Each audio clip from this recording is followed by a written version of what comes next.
Olá, sejam muito bem-vindos a mais essa nossa conversa aqui no projeto Entendendo as Lições Bíblicas. A gente está aqui para, como sempre, né, aprofundar um pouco mais o nosso entendimento da palavra, usando as lições da escola dominical como guia. E hoje o nosso foco, olha, tá na lição 9, é a lição dos jovens da CPAD, agora para o terceiro trimestre de 2025, tá? O título já diz bastante: Filhos de Deus e Descendente de Abraão. A nossa base, claro, vai ser o material da CPAD mesmo. O que a gente quer fazer aqui é explorar juntos como o apóstolo Paulo argumenta lá em Gálatas capítulo 4. Ele faz uma comparação, nossa, bem interessante, né? Talvez um pouco complexa de cara, entre Ismael e Isaac. É o jeito que ele achou para mostrar, assim, a diferença brutal que existe entre tentar viver sob a lei, que ele vai chamar de escravidão, e viver pela fé em Cristo, que é o que traz liberdade, né? E só para a gente sentir o peso disso logo de início, o texto principal da lição é Gálatas 4:28. Mas nós, irmãos, somos filhos da promessa, como Isaac. Forte isso. E o resumo da lição, olha, vai direto ao ponto. Pela fé em Jesus Cristo, somos filhos de Deus e descendência de Abraão. Parece simples falando assim, mas as implicações, nossa, são enormes. São enormes, sem dúvida. E para a gente pegar mesmo a força do que Paulo está dizendo, a gente precisa lembrar rapidinho quem eram esses Gálatas. Eram, na maioria, cristãos que tinham vindo do paganismo, recém-convertidos. E eles estavam sofrendo uma pressão assim muito forte de um grupo que a gente chama de judaizantes. Esse pessoal chegava e dizia: olha, legal crer em Jesus, mas para ser cristão de verdade tem que seguir a lei de Moisés, tem que se circuncidar. Paulo via isso como um perigo gigantesco para a fé dos Gálatas, um risco real deles perderem a liberdade que tinham acabado de encontrar em Cristo, sabe? Por isso que ele usa essa alegoria, essa comparação tão profunda. Ele pega a história de Abraão, Sara, Agar, Ismael, Isaac. É uma ferramenta pedagógica, assim, muito poderosa para alertar sobre o caminho perigoso que eles estavam pensando em seguir. E o interessante é que ele vai usar a própria lei que os judaizantes valorizavam tanto para mostrar que a promessa cumprida em Cristo é superior. Certo? Então vamos mergulhar nisso. A lição organiza bem o argumento de Paulo, né? Em tópicos. O primeiro é o que a lei diz. Isso está baseado lá em Gálatas 4, versículo 21. E Paulo já começa com uma provocação, não é? É quase como se ele dissesse: ei, vocês aí que fazem tanta questão de estar debaixo da lei, já pararam para escutar o que a própria lei fala sobre isso? É tipo usar o livro de regras deles contra a ideia de viver só por regras. Bem direto. E a história que ele traz de volta é justamente a dos dois filhos mais conhecidos de Abraão, né? Ismael, filho da escrava Agar, e Isaac, filho da mulher livre, Sara. Isso está lá no versículo 22. A lição faz bem em lembrar que Abraão teve outros filhos depois, com Quetura, mas para o argumento aqui, para a alegoria de Paulo, esses dois é que são os personagens-chave. Eles representam dois princípios totalmente opostos. Exato. E o ponto central que Paulo vai explorar, logo no versículo 23, é a origem diferente de cada um. Ismael, Paulo diz, nasceu segundo a carne. O que significa isso? Significa que foi resultado de um planejamento humano, sabe? Uma iniciativa ali de Sara e Abraão, talvez baseada em costumes da época, uma tentativa de dar uma mãozinha para Deus, quem sabe por impaciência, por falta de fé na promessa que demorava. Já o Isaac, por outro lado, nasceu por meio da promessa. O nascimento dele não foi algo comum, né? Foi um milagre puro. Abraão e Sara já estavam, biologicamente falando, impossibilitados. Foi uma intervenção direta de Deus, um cumprimento literal, sobrenatural, do que ele tinha prometido anos antes. Essa diferença, carne versus promessa, é a chave de toda a alegoria que Paulo constrói. E essa ideia de escrava e livre, isso não era algo abstrato para os Gálatas, né? Eles viviam ali no Império Romano, onde a escravidão era uma realidade brutal, presente no dia a dia. Ser escravo significava não ter autonomia nenhuma, zero direitos, ser propriedade de outra pessoa, viver só cumprindo ordens. A vida era totalmente ditada pelo Senhor. Quando Paulo usa Agar, a escrava, como símbolo, ele está tocando numa ferida, numa realidade muito concreta para eles. Precisamente. Ele está dizendo, olha, voltar para a lei como jeito de conseguir a aprovação de Deus é como escolher voluntariamente essa condição de escravo.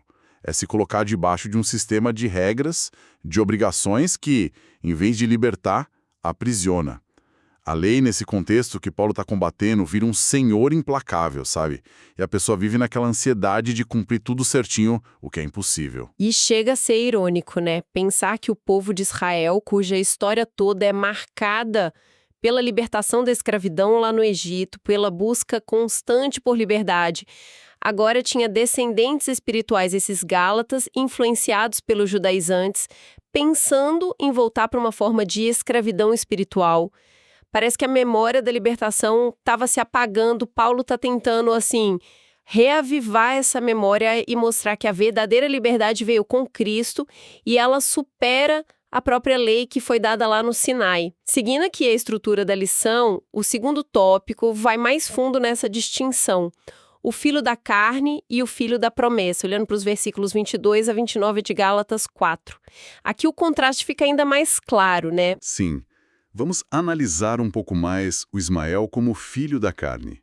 Como a gente já falou, a ideia inicial partiu da Sara, num ato de, talvez desespero, talvez pragmatismo cultural da época era aceito lá na Mesopotâmia, que a esposa estéril desse a serva para o marido para ter filhos.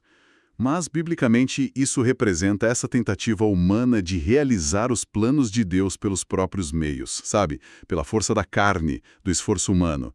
E o resultado imediato, como Gênesis conta, foi conflito. Agar, quando se viu grávida, começou a desprezar a Sara, sua senhora. A solução humana acabou gerando mais problema. O que é crucial entender aqui, e Paulo é mestre nisso, é que ele não está atacando pessoalmente o Ismael ou os descendentes dele. Não é isso. Ele está usando Ismael como um tipo, uma figura que representa um princípio espiritual. A confiança no esforço próprio, na capacidade humana, na obediência externa à lei para agradar a Deus. É o caminho da autossuficiência, que, no fundo, é uma rebelião contra a dependência da graça. Faz todo sentido. E, em oposição direta, tá lá Isaac, o filho da promessa. Paulo é muito claro no versículo 28, quando diz para os Gálatas, mas nós, irmãos, somos filhos da promessa, como Isaac. Ele está estabelecendo uma identidade espiritual ali. O nascimento de Isaac não foi só um milagre para Abraão e Sara. Foi um sinal para sempre de que Deus é fiel às suas promessas, mesmo quando tudo parece impossível do ponto de vista humano, né? Isaac é a personificação da graça e do poder de Deus agindo muito além da nossa capacidade. E a implicação disso para os crentes é transformadora.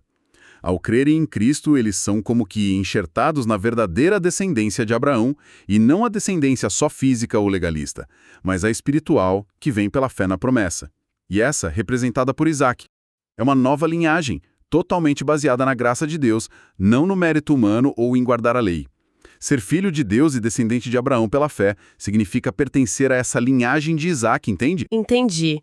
Mas a relação entre os dois filhos não foi nada pacífica, e Paulo também usa isso, né? A lição destaca aquele episódio lá de Gênesis 21, quando Ismael está zombando de Isaac durante a festa do desmame. E essa zombaria não foi um ato isolado, ela meio que espelhava o desprezo que Agar já tinha mostrado para o Sara antes. A lição da CPAD tira duas lições importantes daqui. Primeiro, o poder do exemplo dos pais, tipo, Ismael aprendeu essa atitude com Agar. E segundo, que é mais central para o argumento de Paulo lá no versículo 29, mas como então aquele que era gerado segundo a carne perseguiu o que era segundo o espírito, assim é também agora. Essa parte é forte. Exatamente. Paulo traça um paralelo direto. Do mesmo jeito que Ismael, nascido da carne, perseguiu Isaac, nascido da promessa, do Espírito, agora os judaizantes que confiam na carne, na lei, estão perseguindo ou pelo menos perturbando, pressionando os cristãos gálatas, que nasceram do Espírito e vivem pela graça. A dinâmica de conflito entre a tentativa de controle humano, lei e carne, e a liberdade que Deus dá, promessa, Espírito, estava se repetindo ali na igreja. Quem vive na lógica da escravidão da lei Muitas vezes se sente ameaçado pela liberdade da graça e tende a querer impor seus fardos nos outros. É uma dinâmica complicada. Essa perseguição talvez não fosse física naquele momento exato, mas era uma pressão teológica social muito intensa, tentando minar a confiança dos Gálatas na suficiência de Cristo e na liberdade que ele deu, né? Exatamente. Paulo via isso como uma repetição do padrão Agar-Ismael contra Sara-Isaac. Impressionante como ele usa a história, e isso leva a gente naturalmente para o terceiro tópico da lição, que fala sobre a solução para esse conflito. A gente olha para os versículos finais de Gálatas 4 e o comecinho do capítulo 5, se existe esse conflito inevitável entre os dois princípios. Qual é a orientação de Paulo que os Gálatas deviam fazer? Olha, Paulo, mais uma vez, ele volta lá na narrativa de Gênesis para achar a resposta. Ele cita Gênesis 21:10, que são as palavras da Sara para Abraão depois da zombaria do Ismael. Deita fora esta escrava e seu filho, porque o filho desta escrava não herdará com meu filho, com Isaque. Isso está lá em Gálatas 4:30. É uma ordem que soa dura, né? Mas a lição lembra bem que, segundo Gênesis 21:12, o próprio Deus instruiu Abraão a ouvir a Sara nesse ponto, confirmando que a linhagem da promessa viria só por Isaque.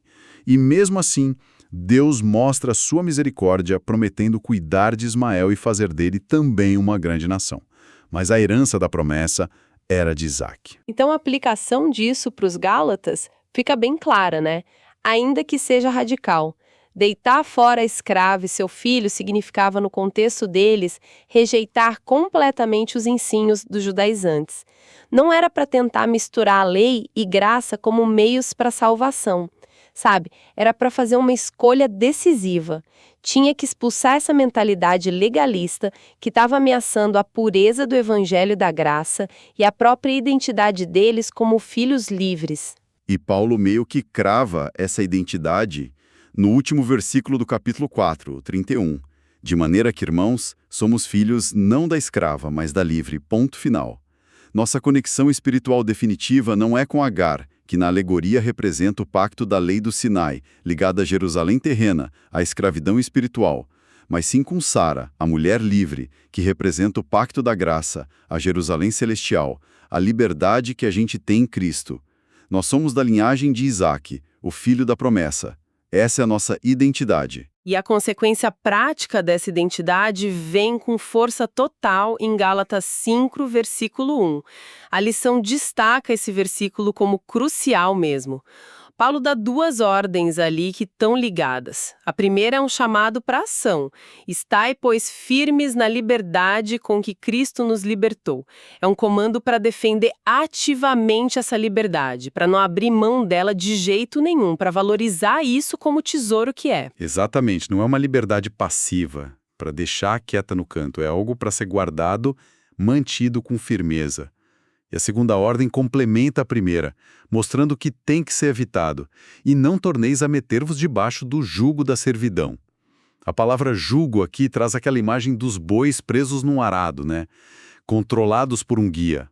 Paulo está dizendo, pelo amor de Deus, não coloquem voluntariamente esse jugo pesado da lei de volta no pescoço de vocês. Esse ponto da voluntariedade que você falou antes é muito impactante mesmo.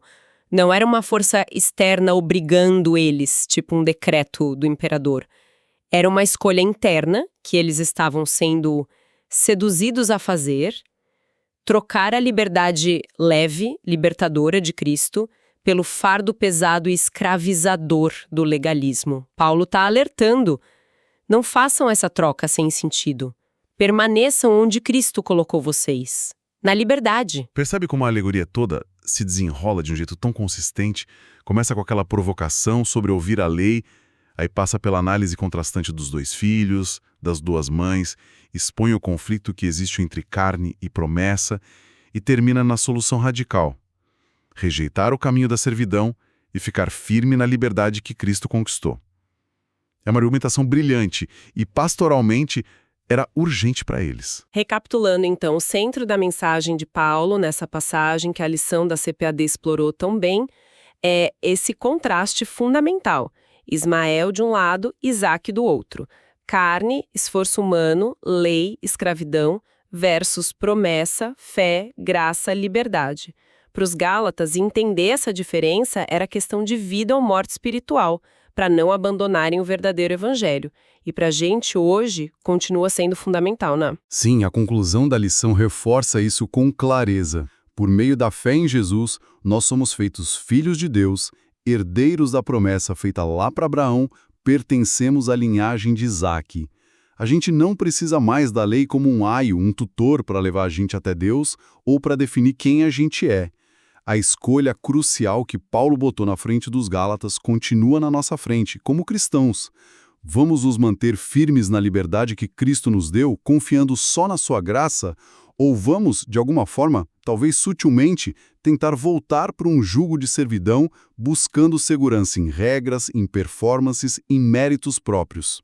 É uma mensagem que ecoa muito forte essa diferença entre confiar nos nossos esquemas, nos arranjos humanos, a carne, a lei como jeito de ser aceito, e descansar completamente na promessa e na graça de Deus que se revelaram em Jesus. É aí que mora a verdadeira liberdade cristã. E talvez só para a gente refletir um pouquinho mais, né, pegando essa alegoria tão rica de Agar e Sara, Ismael e Isaac. Uma pergunta que fica é: como essa dinâmica pode aparecer na nossa vida espiritual hoje em dia? Será que, mesmo falando tanto da graça, não existem áreas onde a gente, meio que sem perceber, volta a operar na lógica de Agar e Ismael? Onde a gente busca segurança em regras externas, ou fica se comparando com os outros, ou alimenta um senso de justiça própria, em vez de viver plenamente como filhos da livre, sabendo que nossa identidade e aceitação vem unicamente da promessa de Deus cumprida em Cristo? É uma questão para a gente examinar sempre, né? No coração mesmo, para garantir que estamos realmente andando na liberdade para a qual fomos chamados. Fica aí a reflexão.